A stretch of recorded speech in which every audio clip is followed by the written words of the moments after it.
The United States has designated the relationship with China one of deep strategic and systemic competition. These are two rival powers competing over the nature of international order in a way that we haven't seen since the end of the Cold War. What makes China a strategic competitor is its size and historic weight, but also its desire to revise the liberal international order that the United States has underpinned. There are many dimensions to this strategic competition: military, economic, institutional, technological, cultural. I want to focus on one that is possibly overlooked, but that is, I believe, key today: strategic competition over the construction of transnational infrastructures, so cities and their connective tissues. We can see this in China's Belt and Road Initiative today, which has been influencing transnational infrastructure and urban life for a decade now, building new infrastructures of transportation, digital connectivity, and energy transmission across Afro-Eurasia and beyond.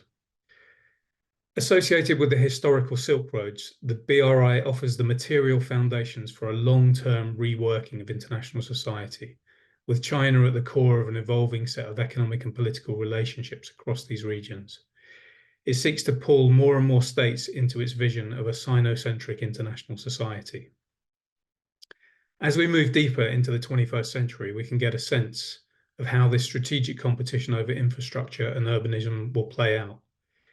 In digital worlds and connectivity, vast transnational urban corridors, smart cities and their technologies, including the application of artificial intelligence, the geopolitics of the transition to net zero, all of these will run through cities, and the ability to shape them will be a core facet of what makes a successful great power. China has a vision for building the components for a new international society. The United States needs to ask itself how it will respond. The Biden administration has moved in this direction with the Inflation Reduction Act and the Global Partnership for Infrastructure Investment. But the United States will need to put more resources and thought into these efforts, because the future of international order will be bound up with transnational infrastructure and how these tie states into alternative technological systems, models of great power leadership, and different visions for the future of international society.